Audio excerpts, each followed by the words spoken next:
ओम गण गणपते नमो नमः। श्रीमद्भागवत महापुराण पंचम स्कंध अर्थात 26वां अध्याय 26वां अध्याय नरक के विभिन्न गतियों का वर्णन भाग 3।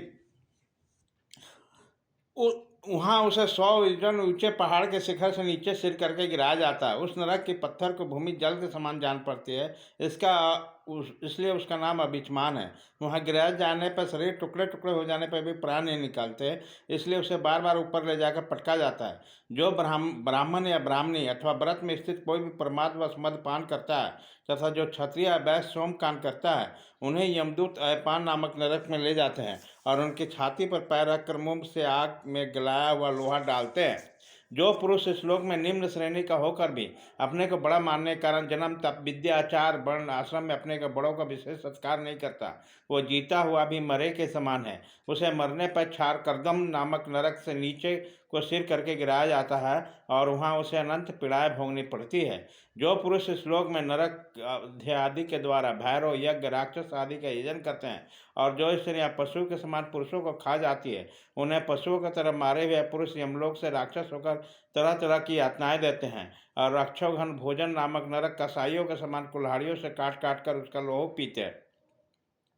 तथा जिस प्रकार वह मांसभोजी पुरुष इस श्लोक में उनका मांस भक्षण करके आनंदित होते हैं, उसी प्रकार वह भी उनका रक्तमान करके आनंदित होकर नाचते गाते हैं। इस श्लोक में जो लोग वन या गांव में निरपराध जीवों को सभी अपने प्राणों को रखना चाहते हैं, तरह तरह के उपाय से फुसलाकर अपने पास बुला लेते हैं और फिर उन्हें कांटे से बेचकर या रस्सी से बांधकर खिलवाड़ करते हुए तरह तरह पीड़ाया देते हैं, उन्हें भी मरने के पश्चात यम यातनाओं के समय शूलपुरत नामक नरकों से शूल में बेधा जाता है। उस समय जब उन्हें भूख प्यास सताती है तो कंक बटेर और तीखी चोंच वाले के नरक के भयानक पक्षी नोचने लगते हैं, तब अपने किए हुए सारे पाप याद आ जाते हैं।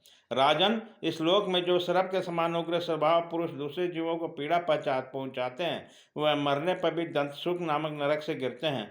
वहां 5-5 7-7 मुंह वाले सर्प उनके समीप आकर उन्हें चूहों की तरह निकल जाते हैं। जो व्यक्ति यहाँ अपने प्राणियों के अंधेरे खतियों में कोठियों में गुफाओं में डाल जाते हैं, उन्हें परलोक में जमदूत वैसे स्थानों में डालकर विषैली आग के धुएं में घोटते हैं, इसलिए नरक को अवट निरोधन कहते हैं। जो गृहस्थ अपने घर आए अतिथि अभिक्ताओं को बार बार क्रोध में भरकर ऐसी कुटिल दृष्टि से देखता है मानो उसे भस्म कर देगा, वह जब नरक में जाता है तो तब उस पाप दृष्टि के नेत्रों को गिद्ध कंक काक और बटेर आदि ब्रज की से कठोर चांच वाले पक्षी बलात् निकाल लेते हैं। इस नरक को प्रयावर्तन कहते हैं। इस श्लोक में जो व्यक्ति अपने आप को बड़ा धनवान समझकर अभिमान बस सबको टेढ़ी नज़र से देखता है और सभी पर संदेह रखता है, धन के व्यय और नाश की चिंता से जिसके हृदय और मुंह सूखे रहते हैं, अतः तनिक भी चैन न मानकर जो यक्ष के समान धन की रक्षा में लगा रहता है तथा पैसा पैदा करने बढ़ाने और बचाने में जो तरह तरह के पाप करता है, वह नराधम मरने पर सूचिमुख नरक से गिरता है तथा वहाँ अर्थ पिचास पापात्मा के सारे अंगों के यमराज के दूध दर्जियों के समान सुई धागों से सीते हैं। राजन, इस जमलोक में इसी प्रकार के सैकड़ों हजारों नरक है जिसका यहाँ उल्लेख हुआ है और उसके विषय में कुछ नहीं कहा गया। उन सभी में अधम प्राण जीव अपने कर्म के अनुसार बारी बारी से जाते हैं। इस प्रकार धर्मात्मा पुरुष स्वर्ग आदि में भी जाते हैं। इस प्रकार नरक और स्वर्ग के भोग से जब अधिकांश के पाप और पुण्य छीन हो जाते हैं, तब अपने बचे हुए पाप पुण्य को कर्मों को लेकर फिर इसी जन्म में लेने के लिए लौट आते हैं। इन धर्म और धर्म दोनों में विलक्षण जो निर्वृत्ति मार्ग है, उसका तो पहले द्वितीय स्कंद में ही वर्णन हो चुका है। पुराणों में जिसके 14 भवन के रूप में वर्णन किया गया है, वह ब्रह्मांड कोश इतना ही है। वह साक्षात परम पुरुष श्री नारायण के अपनी माया गुणों से युक्त अत्यंत अस्तुल स्वरूप है। इसका वर्णन मैंने तुम्हें सुना दिया।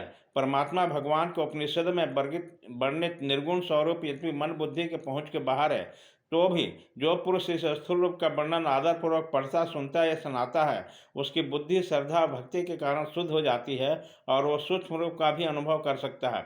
यति को चाहिए कि भगवान के स्थूल और सूक्ष्म दोनों प्रकार के रूपों का श्रवण करके पहले स्थूल रूप में चित्त को स्थिर करे, फिर धीरे धीरे वहाँ से उठाकर सूक्ष्म में लगा दे।